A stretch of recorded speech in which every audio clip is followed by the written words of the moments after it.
নবীর দোয়া আল্লাহ ফিরাই দেয়। কথা কোন শুধু তিনটা জিনিস যদি মানতো, এক নাম্বার আনিবুদুল্লাহ, ইবাদত করবে আল্লাহ, ওয়াত্তাকুহু, ভয় করবে আল্লাহ, ওয়া আতিউনা, নবীর আদর্শ মেনে পৃথিবীতে চলবে। আল্লাহ তিনটা পুরস্কারও দিতে চেয়েছিল। এক নাম্বার জীবনের গুনাহ মাফ, দুই নাম্বার হলো কিছুদিন আল্লাহ সময় দেবে, তিন নাম্বার এই সময়ের ভিতরে যাতে বান্দা আবার জান্নাতি ওয়ালা মানুষ হয়ে দুনিয়ার জমিন থেকে বিদায় নিতে পারে।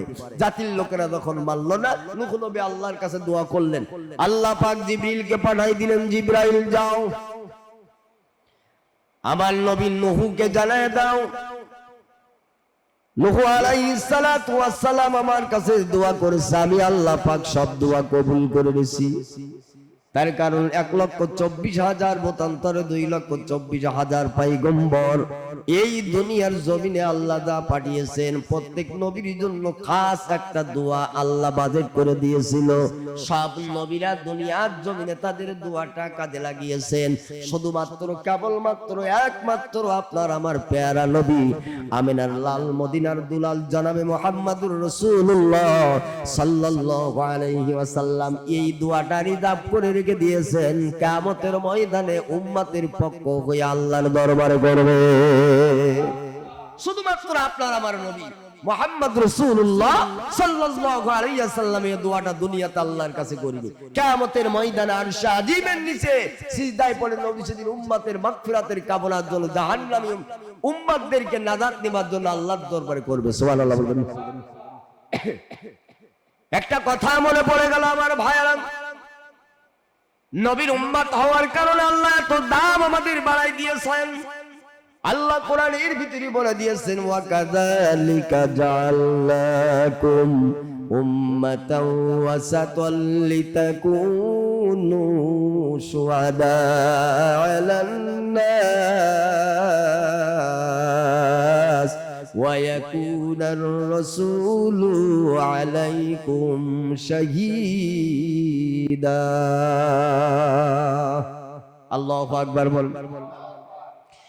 বিশ্বনবী মুহাম্মদ রাসূলুল্লাহ সাল্লাল্লাহু আলাইহি ওয়াসাল্লাম কিয়ামতের মাঠ যেদিন আল্লাহ শুরু করে দিবেন, ওই মুসিবতের দিনটা একটা দুইটা দিন নয়, 100 বছর না, 200 বছর না, 50,000 লম্বা হবে একটা কিয়ামতের ময়দানের লম্বা একটা দিন।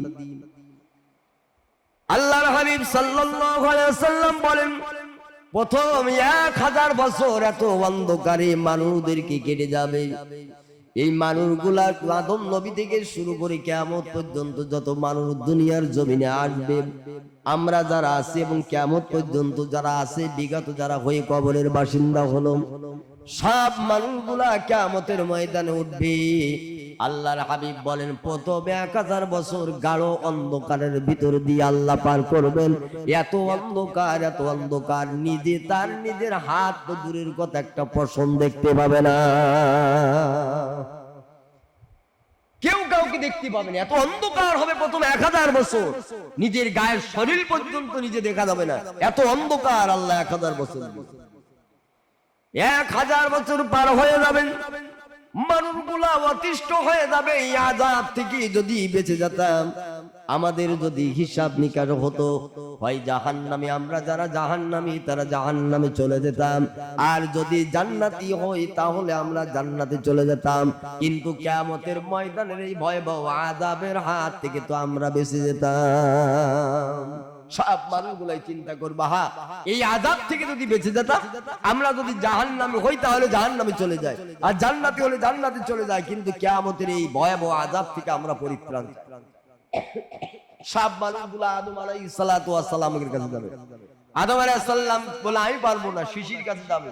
আস্তে আস্তে ঈসা রূহুল্লাহ পর্যন্ত, আর ঈসা নবী বলবে, আমার দ্বারা সম্ভব নয়, তবে আমি তোমাদের একটা সংবাদ দিতে পারি। সবাই বলে, কি সংবাদ?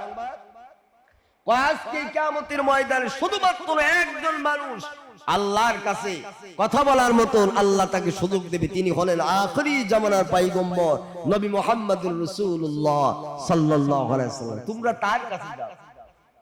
নবীকে খুঁজতে খুঁজতে চলে যাবেন এক প্রান্তে, যে দেখবেন আল্লাহর হাবিব চলে যাবেন, রাসূলকে পাবেন। হুজুর আমাদের জন্য সুপারিশ করলে, আল্লাহর রাসূল আমি তো এজন্য এখানে বসে আছি, আসো আমরা আল্লাহর কাছে সুপারিশের জন্য যাই। সুবহানাল্লাহ। নবীজি আরশে আজিমের নিচে সিজদায় পড়ে যাবেন। সিদায় পড়িয়া দুই চোখের পানি ফেলাইয়া তো নবীজি কাঁদবেন। আল্লাহ ডাক দিয়া বলবেন, নবী আমার, এই বিচার অত সময় পর্যন্ত শুরু হবে না যত সময় আপনি আপনার উম্মত দিয়ে উদ্বোধন না করে দিবেন। এই 50,000 বছরের লম্বা কিয়ামতের ময়দান যত সময় পর্যন্ত আপনি শুরু না করবেন, আমি আল্লাহ শুরু করব না। সুবহানাল্লাহ বলেন। নবীজি বলবেন, আল্লাহ কিভাবে শুরু হবেন? আল্লাহ ডাক দিয়া বলবে, আমার হাবিব আদম থেকে শুরু করে ঈসা রুহুল্লাহ পর্যন্ত কোন নবীর কোন সুপারিশ আজকে আমার দরবারে কবুল হবে না। কোন নবীর উম্মত আগে জান্নাতেও যেতে পারবে না, আগে হিসাবের কাঠগড়াও আসতে পারবে না। আজকে কিয়ামতের ময়দানে শুরু করব বিচার কার্য আপনার উম্মত দিয়া। আপনার উম্মতের ভিতর থেকে কাকে পাঠাবেন আগে পাঠাইয়া দেন। আপনার উম্মত দিয়ে আমি বিচার কার্য শুরু করব। আল্লাহ বলবেন, নবীজি আপনি কাকে পাঠাবেন? পাঠান। সুবহানাল্লাহ বলবেন না? নবীজি বলবেন, আবু বকর কোথায়? তুমি আমার কাছে আসো। হযরত আবু বকর রাদিয়াল্লাহু তাআলা আনহুকে নবীজি ডাকবেন। আবু বকর, আল্লাহ রাব্বুল আলামিন নিজের ইজলাসে বসেছেন, বিচারকের আসনে আল্লাহ বসেছেন।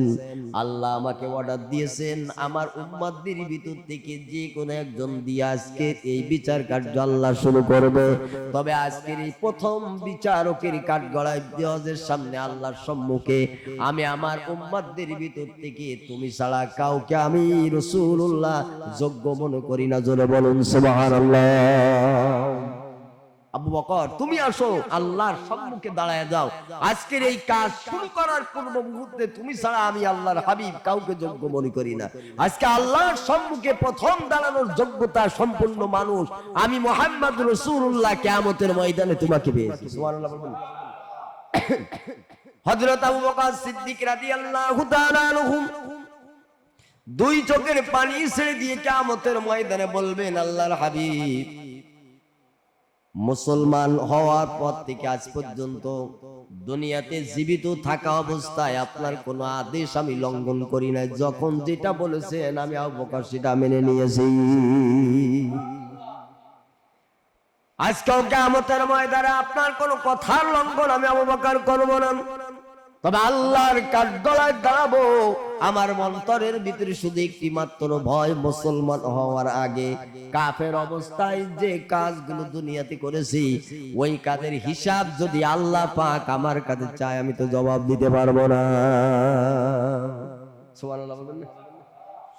গায়েবী আওয়াজ আর আবু বকর টেনশন করার কোনো কারণ নাই, ভয় পাবার কোনো কারণ নাই। আমি আল্লাহর কাঠগড়ার সম্মুখে আসিয়া শুধুমাত্র উদ্বোধন করে দেন, বিনা হিসাবে আপনাকে জান্নাত দেওয়া হবে, আপনার কোনো হিসাব লাগবে না। সুবহানাল্লাহ বলুন। আবু বকর হতভম্ব হয়ে যাবে, দাঁড়িয়ে থাকবে, আল্লাহর ইজলাসে যাওয়ার সুযোগ পাবে না। গায়েবী ভাবে আওয়াজ হবে, আবু বকর আপনার একটা রাতের আমল আমি আল্লাহর দরবারে এত প্রিয় হয়ে গেছে, ওই একটা রাতের আমলের বিনিময়ে আপনার পিছনের জিন্দেগির যত গুনাহ সব আমি আল্লাহ মাফ করে দিছি। বাকি জিন্দেগির সব আমল তো বাদ, শুধুমাত্র একটি রাতের আমলের সওয়াব যদি তামাম পৃথিবীর সব মানুষের আমলনামার সব নেকি যদি এক পাল্লায় তুলে দেওয়া হয় আর আপনার এক রাতের আমল যদি এক পাল্লায় দিয়ে টান দেওয়া হয়, তামাম পৃথিবীর সব মানুষের নেকের চাইতে আপনি আবু বকরের নেকির পাল্লা আমার আল্লাহর কাছে বেশি প্রিয়। আসেন আমার ইজলাসে আসেন, আপনার কোনো হিসাব হবে না। আমি শুধু শুরু করব মুহাম্মদ সাল্লাল্লাহু আলাইহি সাল্লামের উম্মত দিয়া বিচার কার্য আজকে শুরু হবে। সুবহানাল্লাহ। আল্লাহ পাক ডাক দিয়া বললেন, আমার আবু বকর আপনি কি জানেন না কোন রাতের আমলটা আমি আল্লাহর কাছে প্রিয়? কিয়ামতের ময়দানে আল্লাহ আবার মনে করাই দিবেন। হযরত আবু বকরকে আল্লাহ ডাক দিয়া বলবেন, আবু বকর আমার হাবিব আখরি জামানার পয়গম্বর মুহাম্মদুর রাসূলুল্লাহ সাল্লাল্লাহু আলাইহি সাল্লামকে দুনিয়ার জমিন থেকে কতল করে দিবার জন্য দারুন নাদওয়ায় বৈঠকে বসলো আবু জেহেল। বিশাল বড় মিটিং হলো, রাতের বেলায় আপনাকে দুনিয়ার জমিন থেকে বিদায় দিয়ে দেওয়া হবে।